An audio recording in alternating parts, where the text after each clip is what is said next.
വല്ലപ്പോഴും ഒരിക്കലും കൊതി തോന്നുമ്പോൾ ഉണ്ടാക്കുന്ന ഒരു ഐറ്റം കേട്ടോ ഈ കഞ്ഞിയും പയറും മെഴുക്കുവരട്ടിയും. കൊതി തോന്നുന്നതുകൊണ്ട് മാത്രമല്ല കേട്ടോ, രാത്രിയിലത്തേക്ക് എന്തെങ്കിലും ഉണ്ടാക്കാൻ മടി പിടിക്കുമ്പോൾ ലാസ്റ്റ് ചെന്നെത്തുന്നത് നമ്മുടെ ഈ കഞ്ഞിയും പയറിലേക്കാട്ടോ.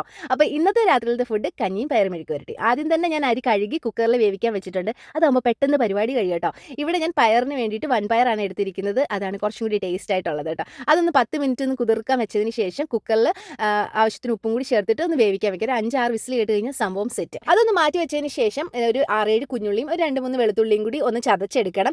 എന്നിട്ട് നമ്മുടെ കടുക് പൊട്ടിച്ചിട്ട് ഈ ചതച്ച് വെച്ചിരിക്കുന്ന ഉള്ളിയും കൂടിയിട്ട് ഒന്ന് വഴട്ടിയെടുക്കണം.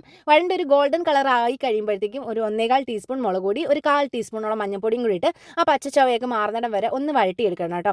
വഴണ്ടതിന് ശേഷം നമ്മുടെ വേവിച്ച് വെച്ചിരിക്കുന്ന വൻപയർ ആ വെള്ളത്തോടെ തന്നെ ഞാൻ ചേർത്ത് കൊടുക്കുന്നുണ്ട്. വെള്ളം ഒന്നും കളയുന്നില്ല കേട്ടോ, കാരണം അതിനകത്ത് കിടന്ന് നന്നായിട്ടൊന്ന് വെന്ത് ഒന്ന് കുഴഞ്ഞ് വരുന്ന പരുവാവണം കേട്ടോ. ആവശ്യമെങ്കിൽ മാത്രം കുറച്ച് ഉപ്പും കൂടി ഇട്ട് കൊടുക്കാവേ. ആ വെള്ളം എല്ലാം വറ്റി നന്ന് കുഴഞ്ഞ് വരുമ്പോഴത്തേക്കും നമ്മുടെ പയർ മെഴുക്കുവരട്ടി സെറ്റ് ആട്ടോ. അപ്പോഴത്തേക്ക് നമ്മുടെ കഞ്ഞി അവിടെ റെഡി ആയിട്ടുണ്ടായിരുന്നു കേട്ടോ. വെള്ളം എല്ലാം വറ്റി പോയതുകൊണ്ട് കുറച്ച് ചൂടുവെള്ളമൊക്കെ ഒഴിച്ച് ഞാൻ സെറ്റാക്കി എടുത്തിട്ടുണ്ടായിരുന്നു. ഈ വിളമ്പുന്നത് എനിക്കാട്ടോ, അതാണ് ഇത്ര ആർഭാടമായിട്ട് വിളമ്പുന്നത്, കാരണം വീഡിയോ മുഖ്യമാണല്ലോ അതുകൊണ്ട്. അപ്പോൾ 2-3 തവി കഞ്ഞി എടുത്തിട്ടുണ്ട്. അതിൻ്റെ മുകളിൽ തന്നെ ഈ ഒരു 2 തവി പയറും കൂടി ഇട്ട് കൊടുക്കുന്നുണ്ട് കേട്ടോ. എനിക്ക് കഞ്ഞിയുടെ കൂടെ തന്നെ ഇങ്ങനെ കലക്കി അടിച്ച് കുടിക്കാനാണ് ഇഷ്ടം. പിന്നെ ഇതിൻ്റെ ഇടയ്ക്ക് ഞാൻ പപ്പടം കൂടെ ചുടാൻ പോയിട്ടുണ്ടായിരുന്നു കേട്ടോ. അപ്പോൾ 2 പപ്പടം എടുത്തിട്ടുണ്ട്. പിന്നെ ഒരു പീസ് നാരങ്ങ അച്ചാറും. ഇത്രയും മതി കേട്ടോ. അടിപൊളി ടേസ്റ്റാണ്. പിന്നെ ഒരു കാര്യം, എന്നെ പോലെ മിഡ് നൈറ്റിൽ ഉറങ്ങുന്നതോ അല്ലെങ്കിൽ മിഡ് നൈറ്റിൽ ഫുഡ് ക്രാവിങ്സ് ഉള്ളവരോ ഇത് കഴിക്കാതിരിക്കാൻ ശ്രമിക്കുക കേട്ടോ, കാരണം ഇത് പെട്ടെന്ന് ദഹിച്ചു പോകുന്നതുകൊണ്ട് ഞാൻ കഴിക്കാൻ പറയില്ലേ. അപ്പോൾ വീഡിയോ ഇത്രയേ ഉള്ളൂ. Tata bye bye.